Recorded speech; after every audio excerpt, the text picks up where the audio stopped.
ఓం నమఃశివాయ. జగత్తుకు తల్లిదండ్రులైన పార్వతీ పరమేశ్వరులకు నమస్కరిస్తూ వ్యాస భగవానుని దయతో మనకు అందిన పరమ పవిత్రమైన శ్రీ శివ మహాపురాణ ప్రవచన యజ్ఞంలో 7వ భాగాన్ని మనం ప్రారంభిద్దాం. మునులందరూ ఎంతో శ్రద్ధగా వింటుండగా సూతుడు ఇలా చెప్పడం మొదలుపెట్టాడు. మునులారా, బ్రహ్మదేవుడు నారదుడికి సృష్టి ఎలా ప్రారంభమైందో ఇలా వివరంగా చెప్పాడు.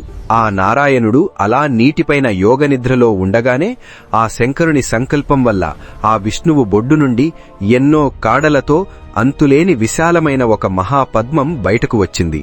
ఆ పద్మం ప్రకృతిలోని సకల తత్వాలతో కలిసిపోయి ఒక గొప్ప వెలుగులాగా ఎంతో అద్భుతంగా ప్రకాశిస్తూ ఉంది. అప్పుడు పరమేశ్వరుడైన ఆ శంకరుడు తన శరీరం యొక్క కుడిభాగం నుండి బ్రహ్మదేవుడిని సృష్టించి తన మాయతో ఆయనను ఆ విష్ణుమూర్తి బొడ్డు నుండి వచ్చిన ఆ పద్మం పైనుండి పుట్టేలా చేశాడు.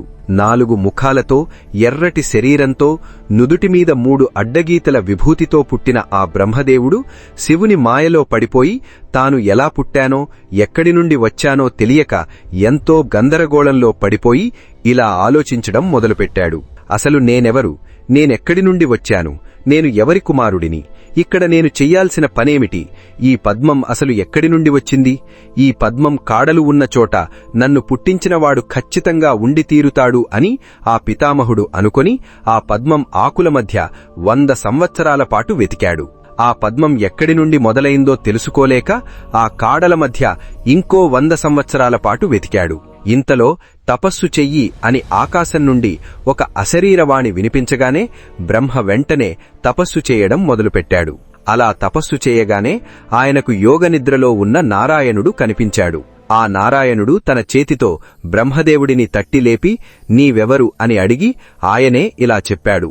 ఓ వత్స, ఓ పితామహ, నీకు స్వాగతం. నువ్వు ఎంతో గొప్ప వెలుగుతో వెలిగిపోతున్నావు.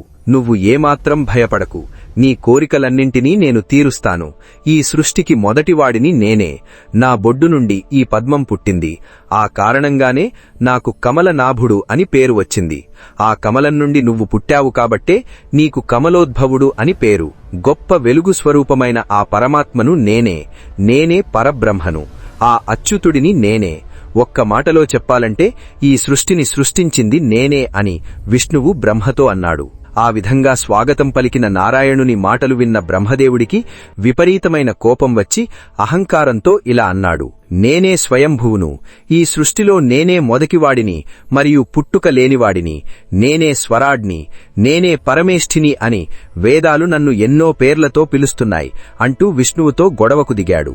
ఆ మాటల గొడవ కాస్తా ముదిరిపోయి చివరికి ఇద్దరూ ఆయుధాలు తీసుకుని భయంకరమైన యుద్ధం చేయడం మొదలుపెట్టారు. వాళ్ళిద్దరి యుద్ధం వల్ల సృష్టి అంతా అల్లకల్లోలంగా మారిపోయింది. వాళ్ళిద్దరికీ నిజమేమిటో తెలిసేలా బుద్ధి చెప్పాలనే ఉద్దేశంతో అప్పుడు శంకరుడు ఒక అగ్నిలింగం రూపంలో వాళ్ళిద్దరి మధ్య ప్రత్యక్షమయ్యాడు. ఆ లింగం ఎలా పుట్టింది, బ్రహ్మ విష్ణువులు దాని మొదలు ముగింపు కోసం ఎలా వెతికారు అనే ఆ లింగోద్భవ కథను మీకు నేను పాత ఎపిసోడ్లోనే వివరంగా చెప్పాను. అప్పుడు సూతుడు మళ్లీ ఋషులతో ఇలా అంటున్నాడు. మునులారా, ఆ శబ్దబ్రహ్మ ఎలా పుట్టిందో చెబుతాను వినండి. అలా అగ్నిలింగంగా పుట్టిన ఆ శివలింగం యొక్క మొదలు మరియు ముగింపు తెలుసుకోవాలని విష్ణుమూర్తి పంది రూపంలో, బ్రహ్మదేవుడు హంసరూపంలో వెళ్లారు కదా. ఆ తర్వాత వాళ్లు విఫలమై ఆ లింగాన్ని ప్రార్థించారు. వాళ్లు చేసిన ప్రార్థనకు శివుడు కరుణించి ఓం అనే స్పష్టమైన మరియు దీర్ఘమైన నాదం వాళ్లకు వినిపించేలా చేశాడు. ఆ ఓంకారంలో కుడివైపున మొదటి అక్షరమైన అకారం, ఎడమవైపున ఉకారం, మధ్యలో మకారం, చివరలో ఓంకారం వినిపించాయి. ఆ అకారం అంటే సూర్యుడు, ఉకారం అంటే అగ్ని, మకారం అంటే చంద్రుడు. ఆ ఓంకారానికి పైన ఎంతో పవిత్రమైన పరబ్రహ్మతత్వం ఒక గొప్ప వెలుగులాగా వాళ్లకు కనిపించింది. ఆ అకారం అంటే బ్రహ్మదేవుడు, ఉకారం అంటే విష్ణుమూర్తి, మకారం అంటే మెడ దగ్గర నలుపు రంగులో ఉండి మిగతా శరీరమంతా ఎర్రటి రంగులో ఉండే రుద్రుడు. అకారం సృష్టి చేస్తుంది, ఉకారం మనల్ని మాయలో పడేస్తుంది, మకారం దేవుని అనుగ్రహాన్ని ఇస్తుంది. మకారం అంటే సృష్టికి విత్తనంలాంటి శివుడు, అకారం ఆ విత్తనంలో ఉండే బ్రహ్మదేవుడు, ఉకారం ఆ విత్తనం మొలకెత్తడానికి కారణమైన విష్ణుమూర్తి. ఆ మహేశ్వరునిలోనే ఈ ముగ్గురూ కలిసిపోతారు. సృష్టి మొదట్లో ఆ పరమేశ్వరుడు తన ఇచ్ఛతో తనను తాను విభజించుకుని అకారం మరియు ఉకారాలతో కలిసి ఒక గొప్ప బంగారు అండంలాగా మారిపోయాడు. ఆ అండం యొక్క లక్షణాలు ఎవరికీ అర్థం కానివి. ఆ అద్భుతమైన అండం నీటిలోనే ఎన్నో వేల సంవత్సరాలు ఉండి శివుని సంకల్పం వల్ల 2 ముక్కలుగా విడిపోయింది. దాని పైభాగం దేవళ్ల లోకమైంది, కింద ఉన్న సగం భాగం భూమి అయింది. ఆ అండం నుండే 4 ముఖాలున్న బ్రహ్మదేవుడు పుట్టాడు. ఆయనే సమస్త లోకాలను సృష్టించాడు. ఈ విధంగా సృష్టికి ప్రభువు అయిన ఆ మహేశ్వరుడు 3 రూపాలను ధరించాడు. ఆ ఓంకారం పరమేశ్వరుని గురించే చెబుతోందని యజుర్వేదం చెబుతోంది. అలాగే ఋగ్వేద మరియు సామవేద మంత్రాలు కూడా ఇదే నిజాన్ని ఒప్పుకున్నాయి. ఇంతలో బ్రహ్మవిష్ణువులిద్దరూ 5 ముఖాలతో 10 చేతులతో ఉన్న ఆ పరమేశ్వరుని అసలైన స్వరూపాన్ని చూశారు. నాదరూపుడైన ఆ ఈశ్వరుడు తన తత్వాన్ని తానే వాళ్లకు చూపించారు. మునులారా, ఆ స్వరూపాన్ని మీకు వివరిస్తాను, శ్రద్ధగా వినండి. ఆ అకారం అనేది ఆయన తల, ఆకారం ఆయన నుదురు, ఇకారం కుడి కన్ను, ఈకారం ఎడమ కన్ను, ఉకారం కుడి చెవి, ఊకారం ఎడమ చెవి, రుకారం కుడి చెంప, రూకారం ఎడమ చెంప, లు మరియు లు అనే అక్షరాలు ముక్కు రంధ్రాలు, ఏకారం పై పెదవి, ఐకారం కింది పెదవి, ఊకారం మరియు ఔకారం ఆయన 2 వరుసల దంతాలు, అం మరియు అహ అనే అక్షరాలు ఆయన నోటి పైభాగం, క ఖ గ ఘ ఞ అనే 5 అక్షరాలు ఆయన 5 కుడి చేతులు, చ ఛ జ ఝ ఞ అనే 5 అక్షరాలు 5 ఎడమ చేతులు, టకారం మరియు తకారం మొదలైన అక్షరాలు 10 కాళ్లివేళ్లు, పకారం ఆయన కడుపు, ఫకారం కుడిపక్క భాగం, బకారం ఎడమ పక్క భాగం, భకారం ఆయన భుజాలు, మకారం ఆయన గుండె, యకారం నుండి సకారం వరకు ఉన్న 7 అక్షరాలు ఆయన రక్తము మరియు మాంసము లాంటి సప్తధాతువులు, హకారం ఆయన బొడ్డు, క్షకారం ఆయన వాసన చూసే ముక్కు. నాదమే శరీరమైన ఆ శివుని నుండి బ్రహ్మవిష్ణువులిద్దరూ 38 అక్షరాలు గల ఒక గొప్ప మంత్రాన్ని ఉపదేశంగా పొందారు. ఆ తర్వాత ఎంతో జ్ఞానాన్నిచ్చే 24 అక్షరాలు గల గొప్ప గాయత్రీ మంత్రాన్ని ఉపదేశంగా పొందారు. ఆ తర్వాత శత్రువులను నాశనం చేసే 30 అక్షరాల మంత్రాన్ని ఉపదేశంగా పొందారు. ఆ తర్వాత మృత్యుంజయ మంత్రం, పంచాక్షరీ మంత్రం, చింతామణి మంత్రం, దక్షిణామూర్తి మంత్రాలను పొంది బ్రహ్మవిష్ణువులిద్దరూ ఎంతో ధన్యులయ్యారు. అలా పొందిన తర్వాత వాళ్లు ఆ శివుణ్ణి ఎన్నో విధాలుగా స్తుతించారు. వాళ్లు చేసిన స్తోత్రానికి సంతోషించిన శివుడు విష్ణువుకు తన శ్వాస ద్వారా వేదాలను ఉపదేశించాడు. అప్పుడు వాళ్ళిద్దరూ శివపూజా విధానం, ధ్యాన పద్ధతి మరియు తాము చెయ్యాల్సిన పనులను గురించి చెప్పమని కోరగా శివుడు వాళ్లకు ఇలా ఉపదేశించాడు. కుమారులారా, ఇక్కడ పుట్టిన ఈ అగ్నిలింగానికి గుర్తుగా మీరు ఒక లింగం చేసి ఆ లింగ పూజ చెయ్యండి. నిరూపం లేని ఆ పరబ్రహ్మను నేనే. అయినా సరే ఈ ప్రపంచాన్ని సృష్టించి కాపాడి నాశనం చేయడానికి నేను బ్రహ్మ, విష్ణు, రుద్ర రూపాలలో పుట్టాను. ఓ బ్రహ్మదేవుడా, నీ నుదుటి నుండి నేను రుద్రుని రూపంలో పుడతాను. ఆ రుద్రుడికి నాకు ఎలాంటి తేడా లేదు. మీరిద్దరూ ప్రకృతి నుండి పుట్టారు, కాని రుద్రుడు ప్రకృతి నుండి పుట్టడు. రుద్రుడు తామసగుణం ఉన్నవాడు అని అందరూ అంటారు. గుణాలలో తేడా అనేది కేవలం పేర్లలోనూ రూపాలలోనూ మాత్రమే ఉంటుంది, కాని తత్వంలో ఉండదు. ప్రకృతి నుండి పుట్టిన అహంకారం మాత్రమే తామసగుణం. కాబట్టి రుద్రుడు తామసగుణం ఉన్నవాడు అస్సలు కాదు. ఓ బ్రహ్మదేవుడా, నువ్వు ఈ సృష్టిని ప్రారంభించు. ఓ విష్ణుమూర్తి, నువ్వు ఆ సృష్టిని కాపాడు. నా అంశ అయిన ఆ రుద్రుడు ఈ సృష్టిని నాశనం చేసే లయకార్యాన్ని చేస్తాడు. ఇదిగో ఈమె పరమేశ్వరి అయిన ఉమాదేవి. ఈమెయే అసలైన ప్రకృతి. ఈమె నుండి ఒక శక్తి పుట్టి సరస్వతీదేవి అనే పేరుతో బ్రహ్మదేవుడికి సృష్టి చేయడంలో సహాయంగా ఉంటుంది. అలాగే మరొక శక్తి లక్ష్మీదేవి రూపంలో విష్ణుమూర్తికి సహాయంగా ఉంటుంది. మరొక శక్తి కాళికాదేవి అనే పేరుతో ఆ రుద్రుడికి తోడుగా ఉంటుంది. హే విష్ణుమూర్తి, బ్రహ్మదేవుడికి అన్నింటిలోనూ నువ్వు సహాయంగా ఉండు. నీకు నేను సహాయంగా ఉంటాను. నువ్వు ఈ లోకాన్ని కాపాడే పనిలో ఎన్నో అవతారాలు ఎత్తి నీ గొప్ప కీర్తిని పెంచుకో. లోకాలను రక్షించేవాడిగా నువ్వు ఎప్పుడూ వర్ధిల్లు.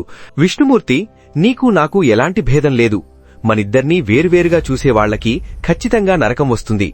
డబ్బును, ఆ డబ్బు వల్ల వచ్చే సుఖాలను మరియు అధికారాన్ని కోరుకునేవాళ్లు నిన్నాశ్రయిస్తారు. స్వచ్ఛమైన జ్ఞానాన్ని కోరుకునే గొప్ప సన్యాసులు నన్నాశ్రయిస్తారు.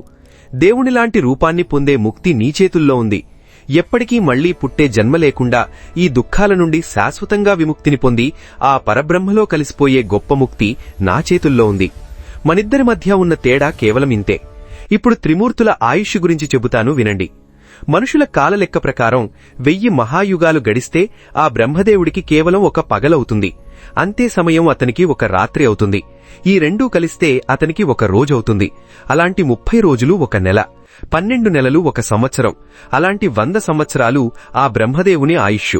బ్రహ్మదేవుని ఒక సంవత్సరం ఆ విష్ణుమూర్తికి కేవలం ఒక రోజుతో సమానం. ఆ లెక్కలో విష్ణుమూర్తికి 100 సంవత్సరాలు ఆయుష్. విష్ణుమూర్తి యొక్క ఒక సంవత్సరం రుద్రుడికి ఒక రోజుతో సమానం. ఆ లెక్కలో 100 సంవత్సరాలు రుద్రుని ఆయుష్. ఆ రుద్రుని 100 సంవత్సరాల ఆయుష్ ఆ సదాశివుని ఒక్క శ్వాసతో సమానం. మనుషులు మొదలుకొని రుద్రుని వరకు సకల ప్రాణులకు 21,600 శ్వాసలు ఆడితే అది ఒక రోజవుతుంది. 6 శ్వాసలు ఒక పలము, 60 పలములు ఒక ఘడియ, 60 ఘడియలు ఒక రోజు. కాని నా శ్వాసలకు ఎలాంటి లెక్కా లేదు. అందువల్ల నాకసలు చావనేదే లేదు.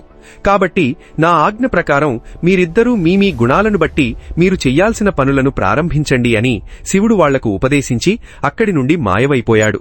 అప్పుడు సూత మహర్షి మునులతో ఇలా అంటున్నాడు: మునులారా, నేనింతవరకు నారద మహర్షి తన తండ్రి అయిన బ్రహ్మదేవుణ్ణి అడగగా ఆయన చెప్పిన విషయాలని మీకు చెబుతూ వచ్చాను. ఆ ప్రసంగం ఇంకా ముగియలేదు, వినండి. ఆ లింగోద్భవం జరిగిన తర్వాత ఏం జరిగిందో చెప్పమని నారదుడు అడగగా బ్రహ్మదేవుడు ఇలా వివరించాడు. ఆ విషయాన్ని శ్రద్ధగా వినండి. అలా శివుడు మాయమైపోగానే బ్రహ్మదేవుడు తన హంసరూపాన్ని, విష్ణుమూర్తి తన పంది రూపాన్ని వదిలేశారు. హంస కదలకుండా పైకెగరగలదు. అది నీళ్లను పాలను వేరు చేయగలదు. అలాగే ఏది నిజమో ఏది అబద్ధమో తెలుసుకోగల గొప్ప సామర్థ్యం కోసం ఆ బ్రహ్మదేవుడు హంసరూపాన్ని ఎట్టుకున్నాడు. పంది ఎంత లోపలికైనా వేగంగా వెళ్లగలదు. ఆ కారణంగానూ మరియు తన పేరుతో కాల వ్యవస్థను స్థాపించాలనే ఉద్దేశంతో ఆ విష్ణుమూర్తి పంది రూపాన్ని ఎత్తుకున్నాడు. శివుని ఆజ్ఞ ప్రకారం బ్రహ్మదేవుడు సృష్టి చెయ్యడానికి సిద్ధపడ్డాడు. ఇంతకు ముందే సృష్టించబడిన ఆ పవిత్రమైన నీటిని తన దోసిట్లోకి తీసుకున్నాడు. ఆ నీటిలో 24 తత్వాలతో కూడిన ఒక అండంలాంటి ఆకారం ఆయనకు కనిపించింది. ఆ అండంలో ఎలాంటి ప్రాణం లేకుండా కేవలం జడత్వం మాత్రమే ఉంది. అది చూసి బ్రహ్మ ఎంతో భయపడి బాధతో విష్ణుమూర్తి కోసం తపస్సు చేయగా ఆయన బ్రహ్మ ముందు ప్రత్యక్షమయ్యాడు. అప్పుడు బ్రహ్మగారు ఆ అండానికి ప్రాణం పోయమని ఆ విష్ణుమూర్తిని కోరగా శివుని దయవల్ల ఆ విష్ణుమూర్తి ఎంతో అంతులేని రూపంతో ఆ అండంలోకి ప్రవేశించాడు. విష్ణు అలా ప్రవేశించగానే ఆ అండం ప్రాణం పోసుకొని చైతన్యంతో నిండిపోయింది. మహర్షులారా, ఆ బ్రహ్మదేవుడు సృష్టిని ఎలా చేశాడో వివరిస్తాను, వినండి. ముందుగా తమోగుణంతో మరియు అవిద్యతో కూడిన చెట్లు, తీగలు లాంటి వాటన్నింటినీ సృష్టించాడు. ఆ తర్వాత మళ్లీ శివుణ్ణి తలుచుకొని తాను చేసిన ఈ సృష్టి వల్ల మనుషులకు ఎలాంటి ఉపయోగం లేదని తెలుసుకొని పశువులు మరియు పక్షులతో కూడిన దుఃఖంతో నిండిన సృష్టిని చేశాడు. అది కూడా సరైన సృష్టి కాదని తెలుసుకొని సత్వగుణంతో కూడిన ఎంతో సుఖాన్నిచ్చే దేవతలను సృష్టించాడు. అది కూడా సరైన సృష్టి కాదని తెలుసుకొని అంతా తెలిసిన ఆ శివుణ్ణి మనసులో తలుచుకొని ఆయన ఆజ్ఞతో రజోగుణంతో నిండిన మనుషులను సృష్టించాడు. ఆ తర్వాత శివుని ఆజ్ఞతో భూతగణాలను సృష్టించాడు. ఈ విధంగా బ్రహ్మదేవుడు చేసిన సృష్టి 5 రకాలుగా ఉంది. అంతేకాదు, ఈ ప్రకృతి నుండి 3 రకాల సృష్టులు బయటకు వచ్చాయి. అందులో మొదటిది బుద్ధితో కూడిన సృష్టి, రెండవది పంచభూతాల యొక్క సూక్ష్మ సృష్టి, మూడవది 5 భూతాలతో కూడిన సృష్టి. ఇలా మొత్తం 8 రకాల సృష్టులు జరిగాయి. 9వది కౌమార సృష్టి. ఇందులో ఎన్నో గొప్ప వైరాగ్యాలున్నవాళ్లు, గట్టి పట్టుదల ఉన్నవాళ్లు, పుట్టుకతోనే జ్ఞానం ఉన్నవాళ్లు, ఎప్పుడూ శివుని ధ్యానంలోనే ఉండేవాళ్లు మరియు సంసారం మీద ఏమాత్రం ఇష్టం లేనివాళ్లు అయిన సనక సనందనాది మహర్షుల సృష్టి ఈ కౌమార సృష్టి కిందకే వస్తుంది. సంసారం మీద ఎలాంటి ఆశ లేనివాళ్లు కావడంతో వాళ్లు ఆ బ్రహ్మదేవుడు చెప్పిన మాటను కూడా ఏమాత్రం లెక్క చేయలేదు. ఆ మహర్షులు అలా ఎదురు చెప్పగానే ఆ బ్రహ్మదేవుడికి అహంకారంతో పాటు ఎక్కడిలేని కోపం కూడా వచ్చింది. ఆ సమయంలో ఆయన కళ్ల నుండి జలజల కన్నీళ్లు రాలాయి. వెంటనే ఆయన విష్ణుమూర్తిని తలుచుకోగా ఆయన ప్రత్యక్షమై బ్రహ్మదేవుడితో శివుని గురించి తపస్సు చేయమని చెప్పాడు.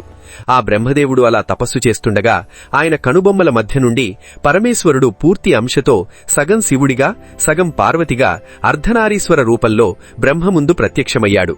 అప్పుడు బ్రహ్మదేవుడు ఎంతో భక్తితో ఆ శివుణ్ణి నమస్కారం చేసి, ఓ తండ్రి, ఈ లోకంలో జనులను సృష్టించమని కోరగా ఆ రుద్రుడు రుద్రగణాలను సృష్టించాడు.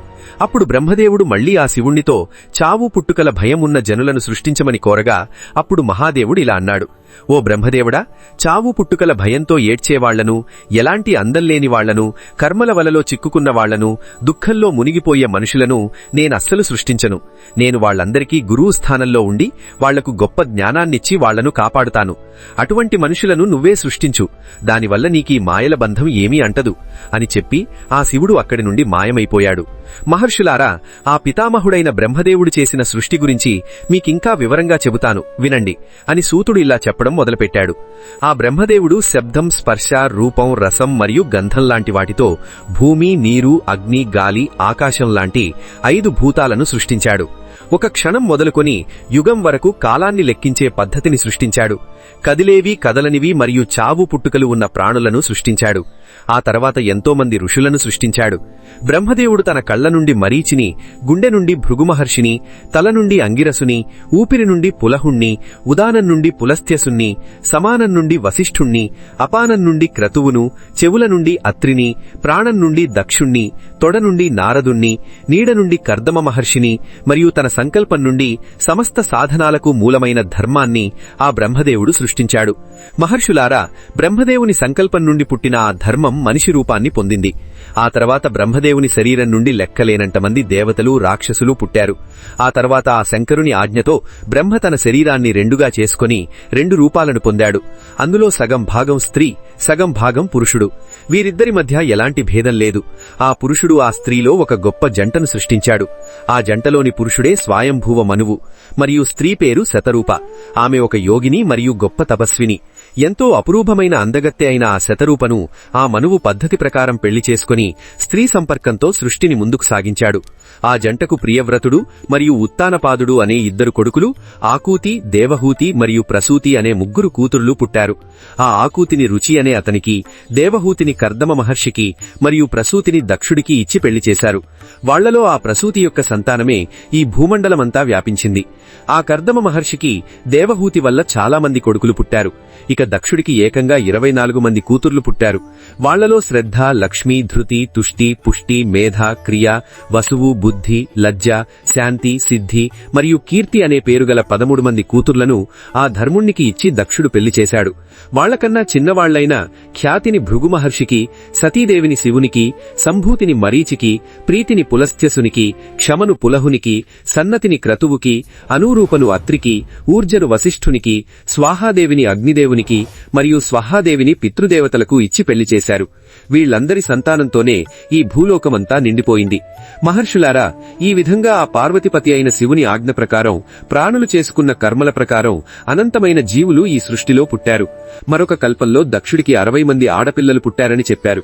వాళ్లలో 10 మందిని ధర్మునికి, 27 మందిని చంద్రునికి మరియు 13 మంది పిల్లలను కశ్యపునికి ఇచ్చి ఆ దక్షుడు వేదమంత్రాలతో పెళ్లి చేశాడు. మిగిలిన వాళ్లలో 4 పిల్లలను తార్క్షునికి, భృగువుకి, అంగిరసులకు 2 చొప్పున పిల్లలను ఇచ్చి పెళ్లి చేశాడు. ఆ దంపతుల వల్లే కదిలే కదలని ఈ సృష్టంతా ఎంతో విస్తారంగా వర్ధిల్లింది. దేవతలు, దైత్యులు, ఋషులు, చెట్లు, పక్షులు, పర్వతాలు మరియు తీగలు లాంటి సృష్టితో పాతాళం నుండి సత్యలోకం వరకు అంతా నిండిపోయింది.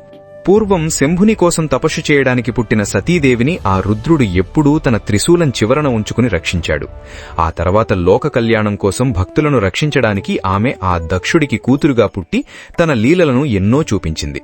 ఆ సతీదేవి సాక్షాత్తు సత్వగుణానికి ప్రతీక, సరస్వతీదేవి రజోగుణానికి ప్రతీక మరియు లక్ష్మీదేవి తమోగుణానికి ప్రతీక. ఆ సతీదేవి శంకరుణ్ణి పెళ్లి చేసుకుని ఆ దక్షుడు చేసిన యజ్ఞంలో తన ప్రాణాలను వదిలేసింది. ఆ తర్వాత దేవతల ప్రార్థనను మన్నించి పార్వతీదేవిగా పుట్టి మళ్లీ ఆ శివుడికి భార్య అయింది. ఆమె గుణాలను బట్టి, ఆమె చేసే పనులను బట్టి ఆమెకు ఎన్నో పేర్లు వచ్చాయి. కాళిక, చండి, భద్ర, చాముండ, విజయ, జయ, జయంతి, భద్రకాళి, దుర్గా, భగవతి, కామాఖ్య, కామద, అంబ, మృడాని మరియు సర్వమంగళ లాంటి ఎన్నో పేర్లు ఆమెకున్నాయి. కాని వీటన్నింటిలో పార్వతీదేవి అనే పేరు ఎంతో ప్రసిద్ధి చెందింది. అప్పుడు మునులతో సూతుడు ఇలా అంటున్నాడు: మునులారా, మీకు ఎంతవరకు నారదుడు అడగగా బ్రహ్మదేవుడు చెప్పిన ఆ శివకథలనే చెప్పాను. ఆ ప్రసంగం ఇంకా నడుస్తూనే ఉంది, వినండి. ఒకరోజున నారదుడు తన తండ్రి దగ్గరకు వెళ్లి, శివుడు కైలాసానికి ఎప్పుడు వెళ్లాడు, కుబేరునితో శివుడికి స్నేహం ఎలా కలిగింది, సర్వం తెలిసిన ఆ శివుని మిగతా లీలలు ఎటువంటివి, దయచేసి నాకు చెప్పండి అని కోరగా, అప్పుడు బ్రహ్మదేవుడు చెప్పిన కథను మీకు వివరిస్తాను, శ్రద్ధగా వినండి. కాంపిల్య నగరంలో యజ్ఞదత్తుడు అనే పేరుగల ఒక పండితుడు ఉండేవాడు. ఆయన యజ్ఞాలను సొంతంగా చేయగల గొప్ప పండితుడు. అంతేకాదు వేదాలను శాస్త్రాలను ఔపోసన పట్టినవాడు. రాజుల చేత గౌరవించబడేవాడు. గొప్ప దానగుణం ఉన్నవాడు. మంచి కీర్తి ఉన్నవాడు. ప్రతిరోజూ అగ్నిహోత్రాన్ని పూజించేవాడు మరియు ఎంతో అందగాడు. ఆ యజ్ఞదత్తుడికి గుణనిధి అనే ఒక కొడుకున్నాడు. తండ్రి అతనికి 8వ ఏటనే ఉపనయనం చేశాడు. ఆ రాజుల పనులలో ఎప్పుడూ మునిగిపోయి ఉండే ఆ తండ్రి తన కొడుకు చదువు సంధ్యల గురించి పెద్దగా పట్టించుకోలేదు.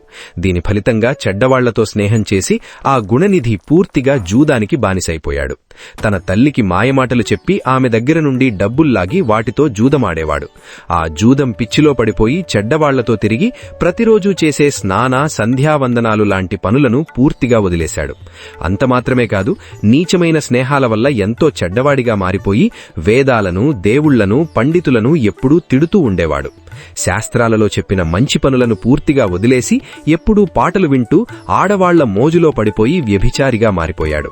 నాటకాలాడేవాళ్లు, పాషండులు మరియు జోకర్లు మాత్రమే వాడికి అత్యంత ప్రియమైన స్నేహితులు.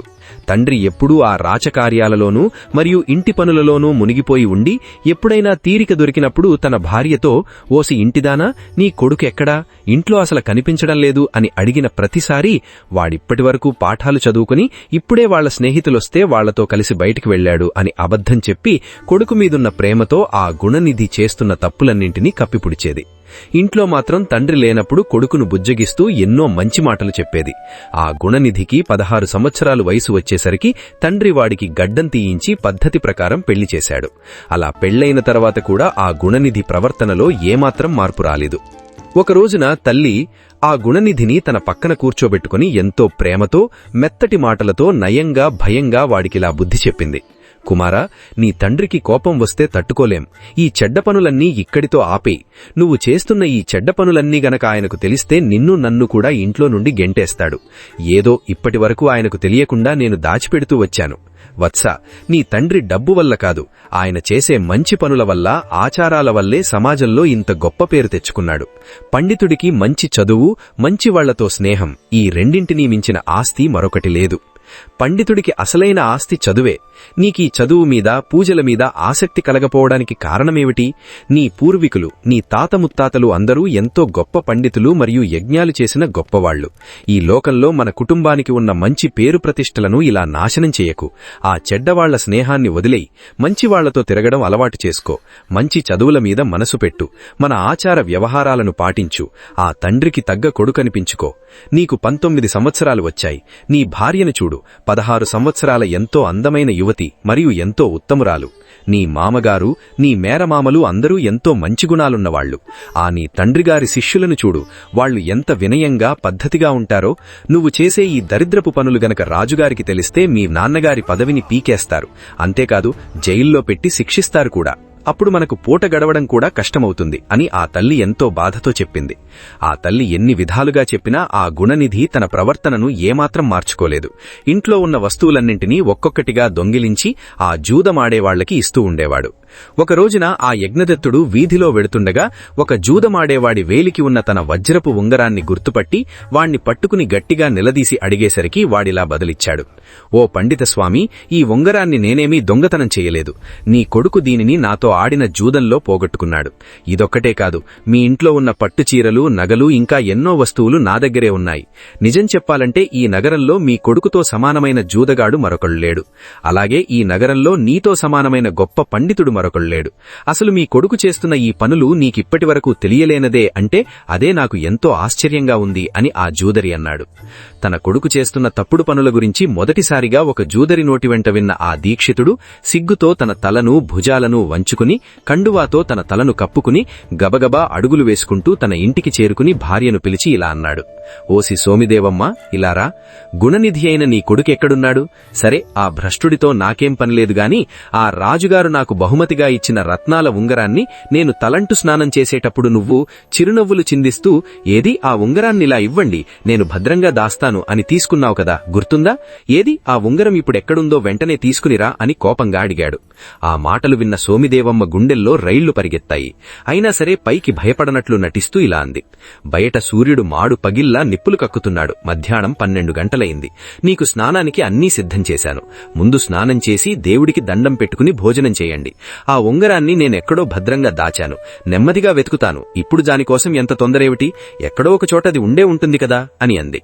తన కొడుకు తప్పును ఇంకా కప్పిపెడుతున్న ఆ తల్లి అమాయకపు మాటలకు విపరీతమైన కోపంతో ఊగిపోయిన ఆ దీక్షితుడు తన జుట్టును ముడివేసుకుని, తన పంచెను పైకెగ్గట్టి, కండువాను దులిపి నడుముకు చుట్టుకుని, తన జంధ్యాన్ని సవరించుకుని, కుడిచేతిని పైకెత్తి వేళ్లతో టపటపా శబ్దాలు చేస్తూ ఆ సోమిదేవమ్మ వైపు తిరిగి, చూపుడు వేలుతో ఆమెను చూపిస్తూ, కళ్లలో నుండి నిప్పులు కురిపిస్తూ, పళ్లు పటపట కొరుకుతూ తన భార్యతో ఇలా అన్నాడు. ఓసి సోమిదేవమ్మా, ఇక చాలు నీ మాయమాటలు కట్టిపెట్టు. వాడి గురించి నేనడిగిన ప్రతిసారీ నువ్వు నాకు పచ్చి అబద్ధాలు మాత్రమే చెబుతూ వచ్చావు. హంసల బొమ్మలతో మామిడి చిగురు రంగు అంచు ఉన్న నీ పట్టుచీర ఏది? రాళ్లు పొదిగిన మన బంగారు గిన్నె ఎక్కడుంది? 3 పేటల పట్టుదారంతో నేసిన నా పట్టు పంచ ఏ జూదగాడు కట్టుకుని తిరుగుతున్నాడో కదా. నేను దక్షిణ దేశం నుండి తెచ్చిన ఇత్తడి గిన్నె, గౌడ దేశం నుండి తెచ్చిన రాగి గిన్నె ఎక్కడున్నాయి? ఎంతో ప్రాణం ఉన్నట్లు కనిపించే ఆ ఏనుగు దంతపు బొమ్మ ఏ వేశ్య ఇంట్లో ఉందో కదా. అవన్నీ సరే, మన పెళ్లి సమయంలో నేను నీ వేలికి తొడిగిన ఆ రత్నాల ఉంగరాన్ని తీసుకువచ్చి నాకు చూపించు. పద్ధతిగల కులస్త్రీవైన నీ మీద కోపపడడం నాకు ఏమాత్రం ఇష్టం లేదు. కాని పనికిమాలిన కొడుకు పుట్టడం కంటే అసలు కొడుకు పుట్టకపోవడమే ఎంతో ఉత్తమం. ముందు నీళ్లు తీసుకునిరా. వాడికి నువ్వులు నీళ్లు కలిపి ఇప్పుడే తర్పణం వదిలేస్తున్నాను. వాడిక నాకు చచ్చిన వాడితో సమానం. నువ్వు నాకు కొడుకు కాదు, నువ్వు నాకు భార్యవు కాదు. నేను మళ్లీ పెళ్లి చేసుకున్నాకే నా మొదటి భోజనం చేస్తాను అని చెప్పి ఆ తండ్రి కోపంతో రగిలిపోయాడు. మరి ఆ తండ్రి కోపానికి ఆ కొడుకు ఎటువంటి శిక్షను అనుభవించాడు? వాడు ఇల్లు వదిలి ఎక్కడికి వెళ్లాడు? వాడు ఏ శివక్షేత్రానికి చేరుకున్నాడు? వాడికి శివుని అనుగ్రహం ఎలా దక్కింది? లాంటి ఎన్నో ఆసక్తికరమైన విషయాలను మనం వచ్చే ఎపిసోడ్లో తెలుసుకుందాం. ఈ వీడియో కనుక మీకు నచ్చినట్లయితే తప్పకుండా లైక్ చేయండి. మీ విలువైన అభిప్రాయాలను కమెంట్ రూపంలో మాకు తెలియచేయండి. మరిన్ని ఇలాంటి అద్భుతమైన ఆధ్యాత్మిక విషయాల కోసం మన నాని ఎపిక్స్ ఛానల్ను సబ్స్క్రైబ్ చేసుకోండి. ప్రతి సోమవారం ఉదయం 9 గంటలకు మన ఛానల్లో వచ్చే సరికొత్త ఎపిసోడ్స్ను మిస్ అవ్వకుండా తప్పక చూడండి. ఓం నమః శివాయ.